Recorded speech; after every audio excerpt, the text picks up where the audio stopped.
আজকে sources of লয়ের আরেকটা important topic, সেটা হচ্ছে জুডিশিয়াল প্রিসিডেন্ট। জুডিশিয়াল প্রিসিডেন্ট অত্যন্ত ইম্পর্টেন্ট টপিক, এবং এই টপিকটা পড়তে গেলে প্রথমে এর হিস্টোরিক্যাল ডেভেলপমেন্টটা জানতে হবে। আমরা জানি যে Indian legal system is basically based on the British common law system, এবং ভারতবর্ষে ব্রিটিশ রাজ চলাকালীন যেহেতু ব্রিটিশ কমন ল সিস্টেমটাই এখানে অ্যাপ্লিকেবল হতো, ফলে ওই লিগ্যাল সিস্টেমটাই ইন্ডিয়ান লিগ্যাল সিস্টেমে পরবর্তীকালে ইনকর্পোরেটেড হয়ে যায়। কীভাবে ভারতবর্ষে ব্রিটিশ কমন ল সিস্টেম থেকে জুডিশিয়াল প্রেসিডেন্টের কনসেপ্টটা এলো? যে কোর্টের হায়ারার্কি তোমরা জানো, সবার উপরে প্রিভি কাউন্সিল, তারপর ফেডারেল কোর্ট, তারপর সাবঅর্ডিনেট কোর্ট। 1935 অ্যাক্টে এই জুডিশিয়াল প্রেসিডেন্টের যে কনসেপ্টটা, সেটাকে ওরা অ্যাপ্লিকেশন করলো ব্রিটিশরা ভারতবর্ষে। কীরকম? সেটা হচ্ছে প্রিভি কাউন্সিলের জাজমেন্ট ফেডারেল কোর্ট এবং সাবঅর্ডিনেট কোর্টে বাইন্ডিং হবে। ফেডারেল কোর্টের জাজমেন্টটা তার সাবঅর্ডিনেট কোর্টগুলোতে বাইন্ডিং হবে। এখন এইভাবে ভারতবর্ষে জুডিশিয়াল প্রেসিডেন্টের কনসেপ্টটা ইনকর্পোরেটেড হলো। কিন্তু প্রশ্ন হলো যে জুডিশিয়াল প্রেসিডেন্টটা কী, সেটা কি, তার ব্যাখ্যাটা কী? সেটা জানতে গেলে প্রথমে এর ডিকশনারি ডেফিনেশন মিনিংটা জানতে হবে। দেখো, ব্ল্যাকস ল ডিকশনারিতে বলছে, rule of law established for the first time by a court for a particular type of case and thereafter referred to deciding similar cases. অর্থাৎ কোর্টে কোনো একটি নির্দিষ্ট টাইপের কেসে প্রথমবার যখন কোনো সেই কেসটা রিজলভ করতে গিয়ে যখন কোনো রুল অফ ল এস্টাবলিশ হয়, সেই রুল অফ লটাকে ফিউচারে ওই সিমিলার টাইপ অফ কেসে অ্যাপ্লাই করে যদি ফিউচারের ওই কেসটাকে রিজলভ করা হয়, তাহলে এই ইভেন্টটাকে, এই অ্যাকশানটাকে বলা হয় জুডিশিয়াল প্রেসিডেন্ট। বোঝা গেল? এখন দেখো, জুডিশিয়াল প্রেসিডেন্ট যে কনসেপ্টটা একটা লিগ্যাল ডকট্রিনের ওপর দাঁড়িয়ে আছে। সেই ডকট্রিনটা হলো doctrine of stare decisis. Doctrine of stare decisis মানে কি? স্টেয়ার ডিসাইসিস মানে কি? স্টেয়ার ডিসাইসিস কথাটার আক্ষরিক অর্থ স্টে বাই দ্য ডিসিশন। আর এই যে ডকট্রিন অফ স্টেয়ার ডিসাইসিস, এইটা ভারতবর্ষের যে কনস্টিটিউশন অফ ইন্ডিয়া, তাতে কিন্তু ইনকর্পোরেটেড আছে। আর্টিকেল 141 মূলত এই ডকট্রিন অফ স্টেয়ার ডিসাইসিস প্রিন্সিপালটাকেই ফলো করে। তাহলে আর্টিকেল 141-এ মূলত কি বলছে? ভারতবর্ষের কনস্টিটিউশনে আর্টিকেল 141-এ বলছে, সুপ্রিম কোর্টের জাজমেন্ট ভারতবর্ষের সমস্ত কোর্টে বাইন্ডিং হবে। আবার হাইকোর্টের জাজমেন্ট তার সাবঅর্ডিনেট কোর্টগুলোতে বাইন্ডিং হবে। কিন্তু এখানে মনে রাখতে হবে, সুপ্রিম কোর্টের নিজের জাজমেন্ট কিন্তু নিজের ওপর বাইন্ডিং নয়। অর্থাৎ সুপ্রিম কোর্ট কোনো একটি সিমিলার টাইপ অফ কেসে আজকে একটা জাজমেন্ট দিল এবং তাতে একটা রুল অফ ল এস্টাবলিশ হলো, পরবর্তীকালে সুপ্রিম কোর্ট ওই সিমিলার টাইপ অফ কেসে অন্য জাজমেন্ট দিলে, নতুন রুল অফ ল এস্টাবলিশ হলে নতুন প্রেসিডেন্ট তৈরি হবে, ফলে সেটাও কিন্তু সুপ্রিম কোর্টের উপর অ্যাপ্লিকেবল হবে, পুরনোটা কিন্তু সিজ হয়ে যাবে। আরেকটা কি বলল? বেঞ্চের হায়ারার্কিতেও এই জুডিশিয়াল প্রেসিডেন্টের কনসেপ্টটা অ্যাপ্লিকেবল হবে। অর্থাৎ সিঙ্গেল বেঞ্চের কোনো জাজ, তার জাজমেন্ট যদি তার থেকে হায়ার বেঞ্চ সেই জাজমেন্টটাকে ওভাররুল করে দেয়, তাহলে পুরনো যে সিঙ্গেল বেঞ্চের জাজমেন্টটা, তার প্রেসিডেন্টটা সিজ হয়ে যাবে, নতুন যে হায়ার বেঞ্চের জাজমেন্ট সেইটাই প্রেসিডেন্ট হিসাবে ধরা হবে। বোঝা গেছে? জুডিশিয়াল প্রেসিডেন্ট মূলত কত টাইপের? জুডিশিয়াল প্রেসিডেন্ট মূলত 4 টাইপের। আমি তাদের ব্যাখ্যাগুলো ছোট ছোট করে বলে দেব। 1 নম্বর হচ্ছে বাইন্ডিং প্রেসিডেন্ট বা অথরিটেটিভ প্রেসিডেন্ট। আরেকটা হচ্ছে পারসুয়েসিভ প্রেসিডেন্ট। আরেকটা হচ্ছে অরিজিনাল প্রেসিডেন্ট। এবং আরেকটা 4th হচ্ছে ডিক্লারেটরি প্রেসিডেন্ট। বাইন্ডিং প্রেসিডেন্ট কি? এই ধরনের রুল অফ ল যেটা এস্টাবলিশ হলো কোনো জাজমেন্ট থেকে, সেটা কিন্তু সমস্ত সাবঅর্ডিনেট বা তার লোয়ার কোর্টগুলোতে ম্যান্ডেটরিলি বাইন্ডিং হবে। সেকেন্ড, পারসুয়েসিভ প্রেসিডেন্ট মানে ধরো ইনফেরিয়ার কোর্টের কোনো জাজমেন্ট, সেটা কিন্তু কখনো সুপিরিয়র কোর্টে বাইন্ডিং হবে না। বা সিমিলার হায়ারার্কির কোর্ট, ধরো কলকাতা হাইকোর্ট কোনো একটা জাজমেন্ট দিয়েছে, তাতে একটা রুল অফ ল এস্টাবলিশ হয়েছে।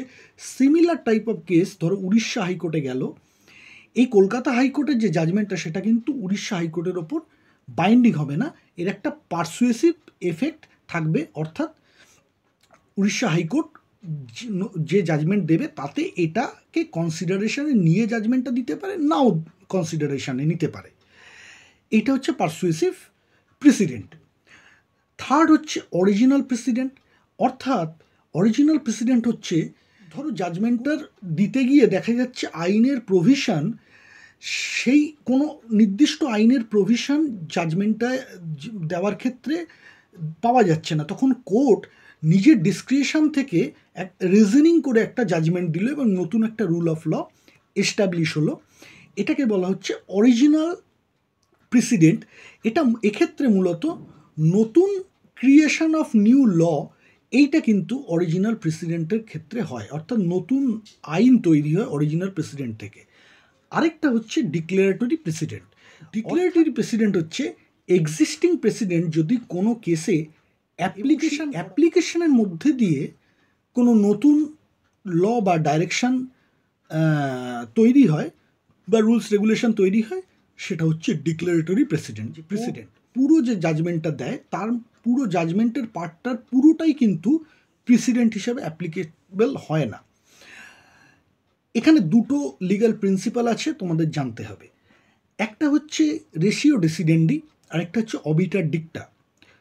রেশিও ডেসিডেন্ডি কি? রেশিও ডেসিডেন্ডি কথাটার মানে হচ্ছে, রেশিও মানে রিজন, ডেসিডেন্ডি ডিসিশন। এগুলো সব লিখি করো তাহলে এরকম মানে দাঁড়ায় রিজন বিহাইন্ড দ্য ডিসিশন। তাহলে রেশিও ডেসিডেন্ডি হচ্ছে সেই পার্টটা যেটা ওই জাজমেন্টের মূল যে ডিসিশনটা নেওয়া হয়েছে সেই পার্টটুকু, ডিসিশনটা যে লজিক, যে লিগ্যাল প্রিন্সিপাল ইত্যাদির উপর বেস করে নেওয়া হয়েছে, এবং ওইটুকুনি পার্টি কেবল ফিউচার সিমিলার টাইপ অফ কেসে জুডিশিয়াল প্রেসিডেন্ট হিসাবে অ্যাপ্লিকেবল হবে এবং বাইন্ডিং হবে, সেই পার্টটুকু হচ্ছে রেশিও ডেসিডেন্ডি। আমি আরেকটু সোজা করে বলি। অর্থাৎ ধরো কোর্ট একটা 100 পাতার জাজমেন্ট দিয়েছে, সেই 100 পাতার জাজমেন্টটাই কিন্তু পুরোপুরি প্রেসিডেন্ট হিসাবে অ্যাপ্লিকেবল হবে না। ওই 100 পাতার মধ্যে হয়তো দেখা গেল 10 পাতা, 100 পাতা জাজমেন্টের মধ্যে 10 পাতা কোর্ট ব্যাখ্যা করেছে যে কেন ওই ধরনের জাজমেন্ট দেওয়া হয়েছে, তার পিছনে কী রিজন, কী লিগ্যাল প্রিন্সিপালের উপর বেস করে ওই জাজমেন্টটা দেওয়া হয়েছে, এবং কী রুল অফ ল এস্টাবলিশ হলো তার বেসিসে এই জাজমেন্টটা দেওয়া হলো। ওইটুকুনি পার্ট কিন্তু প্রেসিডেন্ট হিসাবে ফিউচারকে সিমিলার টাইপ অফ কেসে অ্যাপ্লিকেবল হবে। এটা হলো রেশিও ডেসিডেন্ডি। আরেকটা হচ্ছে অবিটার ডিক্টা। অর্থাৎ এই যে ধরো 100 পাতার জাজমেন্টে 10 পাতা হচ্ছে বাইন্ডিং, আর বাকি যে জায়গাগুলো যেখানে ধরো জাজ কোনো ওপিনিয়ন, কোনো এক্সাম্পল, কোনো স্টেটমেন্ট ইত্যাদি দিয়েছে, সেটা কিন্তু ফিউচার কেসে বাইন্ডিং হিসাবে অ্যাপ্লিকেবল হবে না। তার একটা পারসুয়েসিভ ভ্যালু থাকতে পারে। পারসুয়েসিভ ভ্যালু মানে কোর্ট যখন ফিউচার কেস ডিসাইড করবে তখন এই স্টেটমেন্ট, এই এক্সাম্পল ইত্যাদিগুলোকে কনসিডারেশনে নিতেও পারে তার রিজনিং তৈরি করার সময়, কিন্তু সেটা বাইন্ডিং নয়। এই পার্টটাকে বলা হচ্ছে অবিটার ডিক্টা। বোঝা গেছে? আচ্ছা, এখন প্রশ্ন হচ্ছে জুডিশিয়াল প্রেসিডেন্ট, কোর্ট একটা জুডিশিয়াল প্রেসিডেন্ট দিল, সেইটা কখন সিজ করতে পারে? অর্থাৎ একবার যদি জুডিশিয়াল প্রেসিডেন্ট সেট করে সেটা কি আজীবন চলবে? না। আমি যেমনটা বলেছিলাম, ধরো সিঙ্গেল বেঞ্চের কোনো একটা জাজমেন্ট হয়েছে, ডিভিশন বেঞ্চ সুপ্রিম কোর্টে বা কলকাতা হাইকোর্ট বা স্টেট হাইকোর্টে সেটা ওভাররুল করে দিল, তখন নতুন যে জাজমেন্টটা এলো সেইটা কিন্তু প্রেসিডেন্ট হিসাবে সেট হবে, পুরনো প্রেসিডেন্টটা কিন্তু সিজ হয়ে যাবে।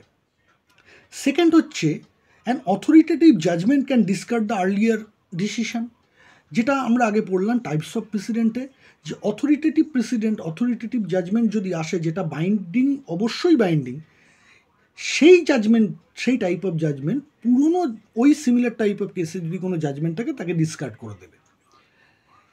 এটা কখন আসতে পারে? ধরো সিমিলার টাইপ অফ কেসে দেখা গেল যে আগের জাজমেন্টটার যে রিজনিংটা ছিল সেটা ফল্টি রিজনিং ছিল, বা আগের জাজমেন্টের যে ফ্যাকচুয়াল ঘটনার ওপর জাজমেন্টটা তৈরি করা হয়েছিল তাতে অনেক জিনিস কনসিডারেশনে না নিয়ে জাজমেন্টটা দেওয়া হয়েছিল। এই ধরনের ক্ষেত্রে কিন্তু নতুন জাজমেন্টের যে অথরিটেটিভ জাজমেন্ট সেইটাই কিন্তু এফেক্টিভ হবে এবং পুরনো যে প্রেসিডেন্টটা সেটা সিজ করে যাবে।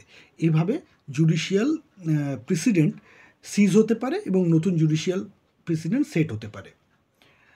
জুডিশিয়াল প্রেসিডেন্টের কী কী অ্যাডভান্টেজ আছে? যেমনটা আমি বললাম, জুডিশিয়াল প্রেসিডেন্টের অ্যাডভান্টেজ এটাই যে এটা জাস্টিসের ফেয়ারনেস ইত্যাদিকে এনশিওর করে। অর্থাৎ আগে যখন কোনো লিগাল প্রিন্সিপালের ওপর দাঁড়িয়ে কোনো রুল অফ ল সেট হলো, তারতে কোনো কেস রিজলভ হলো, পরবর্তীকালে ওই সিমিলার লিগাল প্রিন্সিপালের উপর কেসটাও ডিসাইড করি, তাহলে ফেয়ারনেসটা বজায় থাকে। সেকেন্ড হচ্ছে কি, দেখো সেটা হচ্ছে নতুন আইন তৈরির একটা প্রভিশন থাকে। আমরা বললাম যে অরিজিনাল এবং ডিক্লারেটরি প্রেসিডেন্টের ক্ষেত্রে নতুন আইন তৈরি হতে পারে এই জুডিশিয়াল প্রেসিডেন্টের মাধ্যমে। থার্ডলি, ধরো কোর্টের সময় বাঁচায়, কারণ কোর্টকে একবার সেট করা লিগাল প্রিন্সিপাল যদি পরবর্তীতে অ্যাপ্লাই করি তাহলে একটা কেস অনেক সহজে রিজলভ হতে পারে। আর কেসটাকে মোর প্র্যাকটিক্যাল ওয়েতে আমি রিজলভ করতে পারি। এই সুবিধাগুলো। প্রেসিডেন্টের ডিসঅ্যাডভান্টেজগুলো কী কী?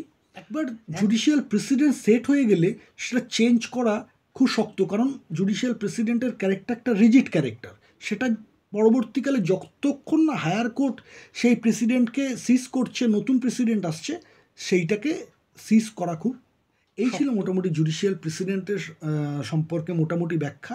আশা করি এইটুকুনি পড়লে তোমরা কনসেপ্টটা, জুডিশিয়াল প্রেসিডেন্টের কনসেপ্টটা বুঝতে পারবে। যদি ভিডিওটা ভালো লাগে তাহলে সাবস্ক্রাইব করে দিও আর বেল আইকনটা ক্লিক করে দিও।